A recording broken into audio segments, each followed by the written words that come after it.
Hey everyone, welcome to the first episode of Brewstorming, where I brainstorm on video, no script, and I, give you guys a sneak peek into brews I'm currently working on. This is different from a deck tech because here the decks I'm going to be presenting are less formed. I haven't put any real matches in with them, and I'm hoping to bounce ideas off of you and hopefully start a discussion in the comments section. And I'd really love to hear what you have to say. So I'm currently looking at brewing two decks with Shark Typhoon. I know Shark Typhoon is a big rage. I think it's settling down a bit now, but Shark Typhoon is actually an interesting card, and I think you can, it's essentially inevitability in your deck. I mean, once it's cast, once you get to the 6 mana, and once you're able to cast it and resolve it, every other non-creature spell that you cast from that point forward, including other Shark Typhoons, is essentially huge power swings. Even if you're casting a 2 mana or 3 mana non-creature spell, those are still 2/2 and 3/3 flying bodies in the air that your opponent may not be able to deal with. So Shark Typhoon, I guess, is a really cool card. And you're not always aiming to hard cast it. The cycling ability is also awesome, because you can also get a flying shark out of it and draw a card at the same time. So early game, sometimes if you're quickly running out of gas, you can cycle your Shark Typhoons as opposed to waiting to hard cast them, and those are perfectly good plays.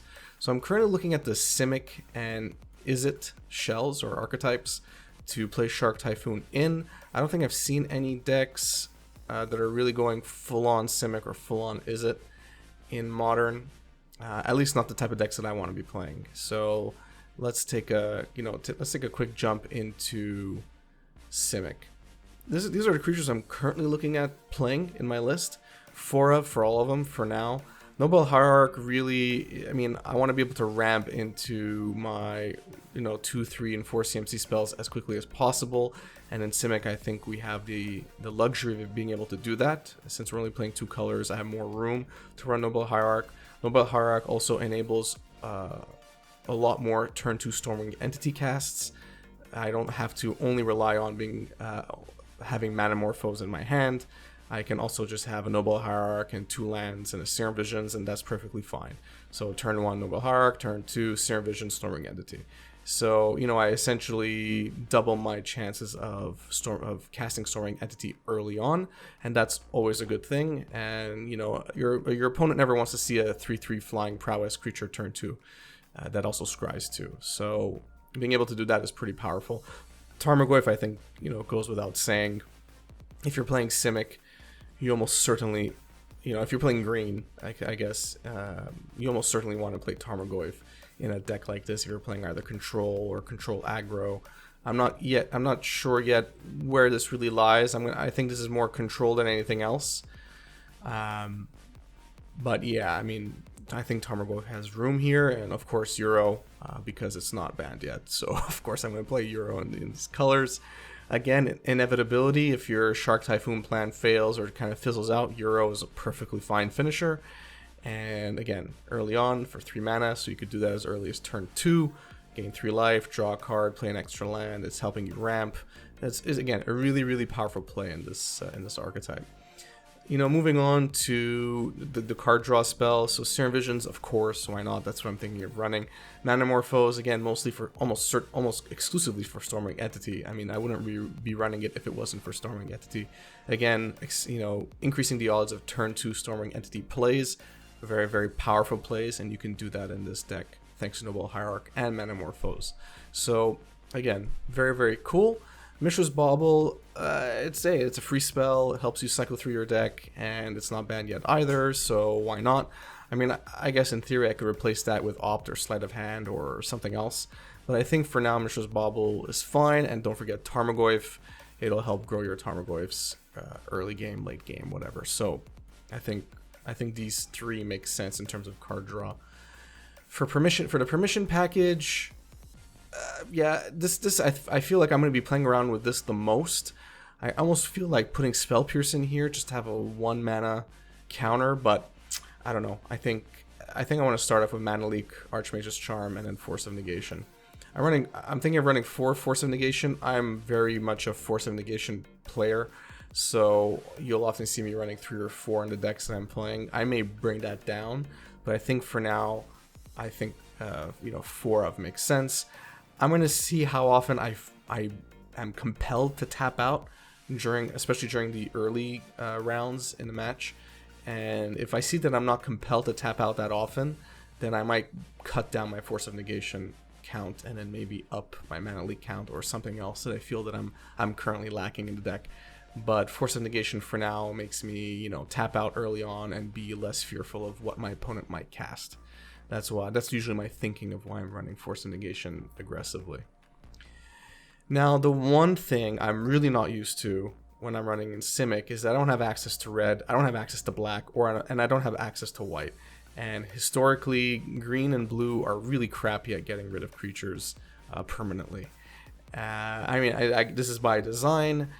I've thought of playing Pongify here just to be able to destroy a creature and then replace it with a 3/3 on the other side.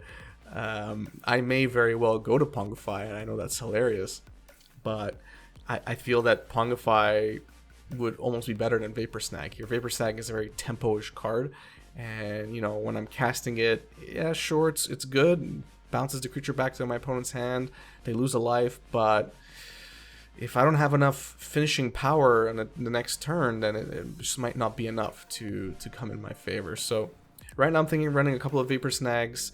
If you think I should be running something else to deal with creatures, please let me know. I've thought of quite a few cards, but Vapor Snag is currently the one I'm sticking to, mostly because I don't want people to laugh at me for Pongify, but we'll see how that goes. So let's switch over to Izzet. So Izzet is running a completely different creature suite apart from Stormwing Entity. What I like about the Izzet creature set is that I am all in the air, right? And throughout the entire deck, including the tokens, right, that are being created by Shark Typhoon. Now, I was thinking of running Young Pyromancer here, and that may still be a thing, but right now I want to try it in a Delver shell. So I'm running about 25-ish instants and sorcery, so that's the bare minimum more or less for a Delver deck, and I really want to see what I can do with this kind of creature package.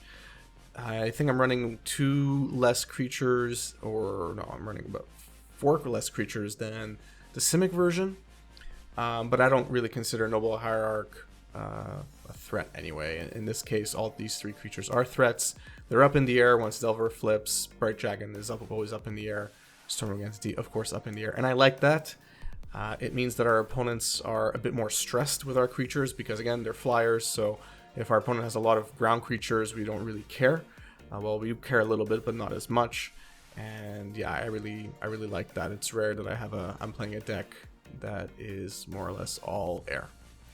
But again, I mean, what do you think? Do you think I should be dropping Sprite Dragon and maybe put Young Pyromancer instead, because it just gives me a bit more of a solid ground? I mean, Sprite Dragon dies to most removal in Magic, so no, all removal in Magic. I don't know what I'm saying.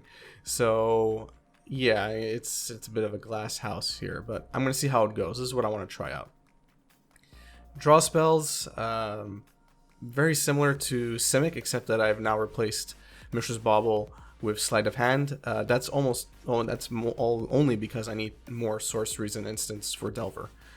If for some reason I remove Delver, which I don't think I will, then Sleight of Hand might be swapped out back to Mishra's Bauble or something else. But very similar draw package, very similar numbers in terms of counter magic as well.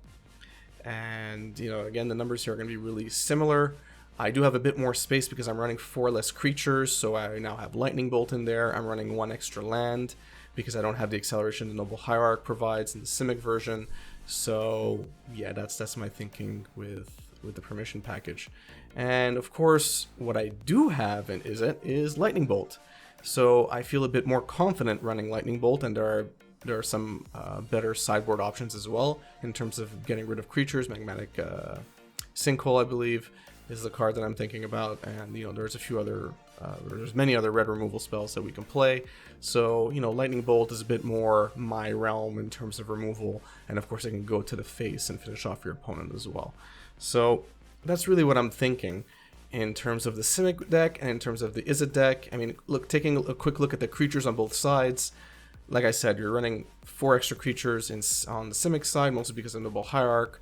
The creatures are almost all low to the ground, or at least it's a bit more of a split. Storming Entity is on top, but Tarmogoyf, Furo, they're all on the ground, but they're big ground creatures. And that's what I like about the Simic side.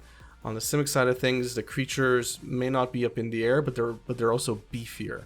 So I'm less concerned about, at least damage-based removal. I'm less concerned about facing creatures that are bigger than mine. That's what Simic is giving me with Tarmogoyf and with Euro. On the other hand, I also have to deal with creatures on the ground on the Simic side, whereas on the Izzet side, I don't care. So unless I'm playing black-white tokens, or at least unless I'm facing Glorybringer, which triggers me no matter what deck I'm playing, I'm less concerned with Izzet. I could just go fly in the air, fly over my opponent, and try and kill them quicker than they can kill me. That's essentially what I'm trying to do on the Izzet side. So I mean, this is what the split looks like. And of course, let's not forget that there's Shark Typhoon down the middle, which is also going to be generating tokens and by definition generating more threat. In terms of removal, again, the removal spells are really crappy on the Simic side, and I'm really hoping that I'm missing a card, a very obvious card that you guys are not missing, and you can tell me in the comments section. But yeah, I mean, Lightning Bolt, Greater Than, Vapor Snag in all instances, or almost all instances, I should say. I shouldn't say all instances. I mean, Lightning Bolt is limited, but it's still more permanent, as opposed to Vapor Snag, which is not permanent at all. So yeah, that's really the 2 removal spells, the split at least, the difference between Simic and Izzet. So what do you guys think? Let me know in the comment section below. Shark Typhoon and a Simic shell and an Izzet shell. This is what I'm trying to run. I'm trying to run a deck that's playing less than 20 lands on both ends, which means more non-creature spells, more threats. So I guess it's not, purely a control shell that I'm playing in, but I'm trying to lean on the control side. So let me know what you think. I'm going to be most likely actually playing real matches with this eventually and posting them up on the channel. So there'll be an actual deck tech, but before then, I'd like to pick your brains in this little Brewstorming session. If you enjoyed the video, please give it a thumbs up. I really appreciate it if you could subscribe, hit that notification bell. It really, really helps me out a lot. You have no idea. Thanks, and have a good one.